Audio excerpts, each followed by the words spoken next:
Support comes from the Missouri Forest Products Association. Missouri produces wood pallets, railroad ties, white oak barrels, hardwood floors, and more. Details on the variety of products made in the state are at choosewood.com. Welcome to St. Louis on the Air. I'm Sarah Fensky. People who've struggled with drug addiction might think of the DEA as the enemy. The federal agency is tasked with combating drug trafficking and distribution within the United States. That involves breaking up drug rings, and yes, it sometimes involves breaking down doors. But the DEA has a different message for people struggling with addiction, whether it's yourself, your child, or a friend who's struggling. Its new website is With You STL, and with it, the agency hopes to connect people with information and treatment.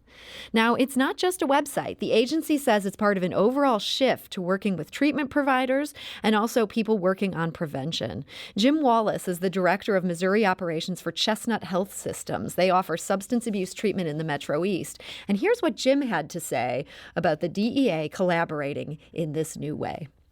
I think it is another critical component. I had the opportunity to first meet the special agent in charge at the DEA, William Callahan, last fall. And his approach in terms of collaboration with prevention organizations and treatment organizations, I feel is that three-pronged approach. So law enforcement, prevention, and treatment working together, we can make a bigger splash. We can save more lives. As opposed to working independently and it's sometimes tripping over each other, we complement. And I think that is something that I think moving forward is gonna make a big positive impact in the community. And that is Jim Wallace of Chestnut Health Systems. Art Dino feels the same way. Art is vice president of the local nonprofit ACPD. The organization seeks to assist families dealing with substance abuse issues. And here's what Art said about working with the DEA. It's been simply amazing because we have been kind of working with them off and on and going to, chasing the dragging events that they've had for the last, I guess, year and a half. And it's so nice to see, like I tell everybody all the time, we can't do this by ourselves. And, when you have to have a, community effort here, and that includes, the law enforcement. What Agent Callahan has done, and with the DEA taking that extra step and saying, hey, enough's enough. It's not just about, reporting the drug trafficking and taking the dealers off the street and reporting all that. They're tired of seeing it too. And so for them to do what they're doing, and Agent Callahan and setting up that new site and everything, and being there to help us and give us the information that we need and helping us out in any way that they can, I can't say enough. It's just been tremendous support that we've had from them. And that's Art Dino of the nonprofit ACPD. And here to discuss the DEA's new focus is Bill Callahan. He's the special agent in charge for the DEA St. Louis division, which serves Missouri, Illinois, and Kansas. So, Bill, welcome to the show. Thank you for having me, Sarah. We're also joined today by Inez Davis. She is the division's diversion program manager. Inez, thank you for joining us. Good afternoon. Thank you. Now, Bill, With You STL may not be the first phrase that comes to mind when people think of the DEA. What were you hoping to convey with that name for this new initiative? Well, Sarah, what we're hoping to convey, this isn't just us against them. We're all in this together. We are seeing overdoses, especially in times of this COVID crisis.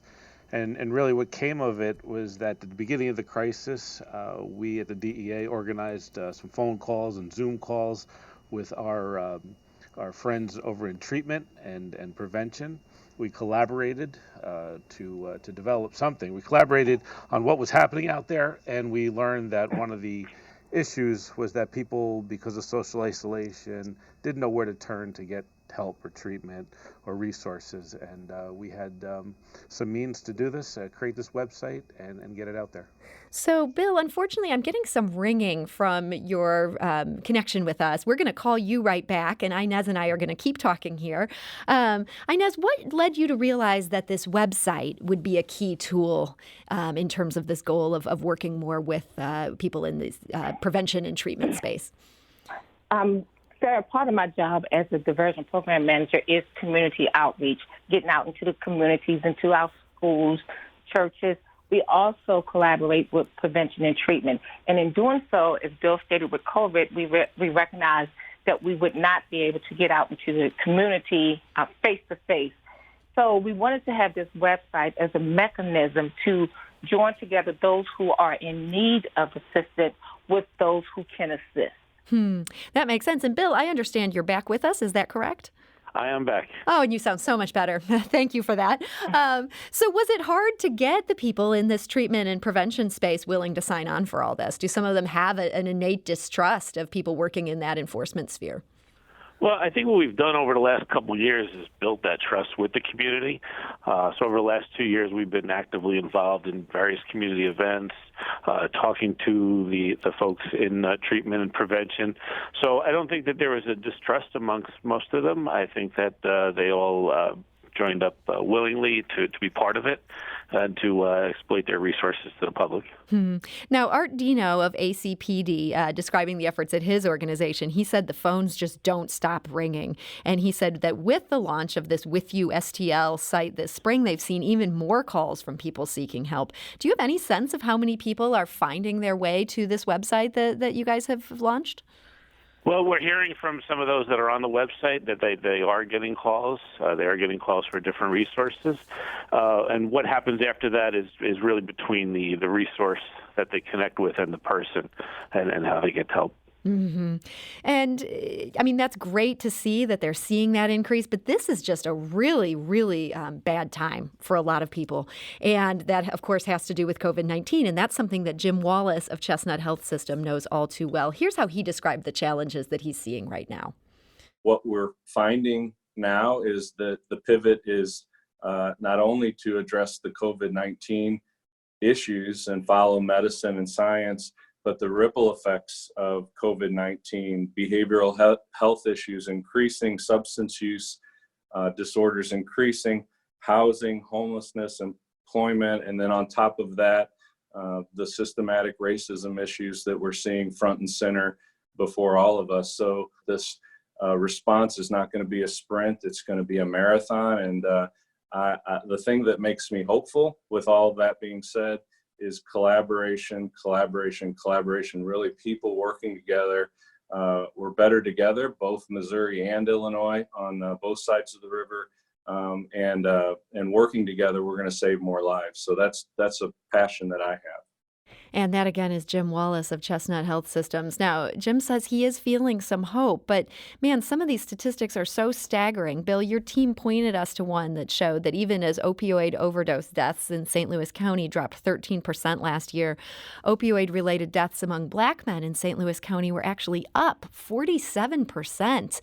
How can there possibly be hope when some of these situations just seem to be getting worse? Well, I think that's what we can we have is there's hope, and we need to keep looking at different opportunities, different ways to address the problem. At DEA, primarily we address this problem through enforcement, through interdiction, through disrupting and dismantling organized criminal groups, drug trafficking groups, and going after the violent offenders. That statistic was alarming when I saw it as well when it was released by the county, and part of our approach is to get this message into those neighborhoods that could use this the most. Now, Inez, you're the diversion program manager. You're tasked with ensuring that doctors and pharmacists are appropriately dispensing prescriptions. What did your job look like before COVID-19 hit? So before COVID-19, we were able to, as I said, get out into the community. We were able to offer conferences and awareness to doctors. We could actually bring doctors together in one room, and we would speak to them about some of the things that we could see out in the community, some of the drugs that were being abused, Before that, we were also able to go out into the schools. We were also able to go out into neighborhoods, and just to make the community aware of what was happening out as it relates to prescription drugs. Mm-hmm. Those seem like great efforts. So how has the pandemic affected those things? So we can't do face-to-face, so we're doing a lot of things virtually, and that's with our community. The collaboration with the community has been very helpful with our prevention and treatment partners, as we were able to have meetings on a regular basis to discuss what's happening out there, to give insight from the DEA perspective, and we can also have virtual training. So you're finding ways to work around some of these limitations. Yes, we definitely are. Well, that's good to hear. You know, the other thing, Bill, that seems to be in the news so much these days is this call to defund law enforcement. And at its heart, I think that's really a call to radically rethink how we handle these things. Is that something that was on your mind even before this moment? Well, I mean, defunding the police was not on my mind, and as Sure. I've been out in the community, I don't believe that's on the mind of many in the community as well. We have tremendous support, especially when we're out there meeting with the community, explaining what we're doing. At the bottom line is we're trying to save lives, trying to save families from the destruction, especially of opioids, which has just taken so many of our fellow St. Louisans here in the county and in the city and the surrounding areas in the metro. Mm-hmm. What we are looking at is, okay, how do we allocate resources? How do we allocate our time to things like the prevention, to education? The DEA doesn't provide treatment and recovery, but we can work with them in the sense of advocating for this is where we need to be. We need to look at the user, those that suffer from substance use disorder differently. We need to look at them as that there's an injury or an illness there that needs to be taken care of, just like any other injury or illness that we would take care of. Mm-hmm. That seems like a really important understanding. Is the DEA redirecting funds away from traditional enforcement strategies towards things like this, or do these efforts come on top of that? No, I wouldn't say that we're redirecting resources. We've obtained additional resources. Some of it is just time as well. So I wouldn't say much of our resources have been redirected. We've been actually given additional resources to address violent crime and heroin and opioid trafficking. So we're still actively engaged at the highest levels as I've seen. And St. Louis certainly has had a lot of issues with violent crime in the last couple of years. I know the U.S. Attorney has really stepped up their efforts to bring some cases within St. Louis City. Is that something where you're working hand in hand with them? We work daily with the U.S. Attorney. We work daily with the St. Louis Metropolitan Police, the county police, and all the other law enforcement agencies in the metropolitan area. I feel like so many of us just know the idea of the DEA from watching shows like Breaking Bad or maybe Narcos. Do you think the average American has any idea what you guys are up to in the big picture? That's a good question. I think that they know what we're up to, what we're doing. I think when we get out there, when we get out there and we talk to them about it, they see that we're doing what they want for their communities. They want safer communities. They want drug-free communities. They are worried about opioids getting into the hands of their kids and those that suffer from it. So I think there's an awareness of what we do. I think this piece about our outreach is probably something maybe a little bit new to them. Inez, when you talk to people about the work that you do, which, this is not work that involves busting down doors. You're there talking to physicians and you're working with people in the community. Do you find that people are surprised by that? I think I do. At times I do find that people are surprised by my position, and that I can say that my position is probably a more friendlier side of the DA, if you want to use that term. So people are surprised that we are out in the community making them aware. And to me, one of the most prominent factors of my job is awareness, to bring awareness to our doctor, our registration population, such as your doctors and vets and pharmacists, as well as bring in awareness to our community. I think there's been more of a sense of awareness since the onset of the opioid epidemic, but I want to ensure that we are staying in the community to ensure constant awareness. So you think the physicians are increasingly understanding some of these issues that you're coming in to talk to them about? I think so. I would say yes. Well, that's great to hear. Bill, I know you do a lot of stuff, and we've talked about just a small piece of that today. But here in our last minute, I'd love to hear what you think is most important for our listeners to take away from this conversation that we've had with you.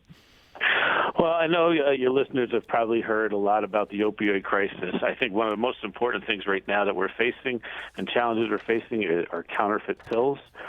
These are pills that contain the deadly opioid, synthetic opioid of fentanyl, and that's what we're seeing a lot of coming out into this area here. So if there's one message that I like to leave anybody with is that if your doctor didn't prescribe it and your pharmacist didn't fill it, don't take it, because more than likely it's counterfeit. It doesn't contain what you think it contains, and more than likely it's going to have a deadly amount of fentanyl in it. And that is a sobering message. We've certainly seen a lot of unfortunate deaths that have resulted from fentanyl just contaminating things, and even the slightest amounts. That's a very potent reminder here. And we do want to let people know if they're interested in checking out more about this With You STL. That's at withyoustl.com. And we want to encourage people to check that out. The message on that site is "We are with you, St. Louis." So that's good to hear from anybody at this point. Bill Callahan, Special Agent in charge of the DEA St. Louis Division, thank you for joining us today. Well, thank you for having us, Sarah. And Inez Davis, Diversion Program Manager for that St. Louis Division. Thank you so much for being here. And thank you for your time.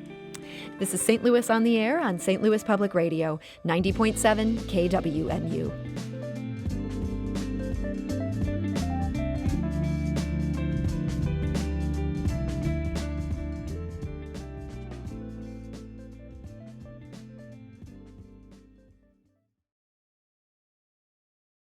Support comes from the Missouri Forest Products Association, committed to conservation and careful management of the state's forests to make them more resilient and better habitats for wildlife. ChooseWood.com.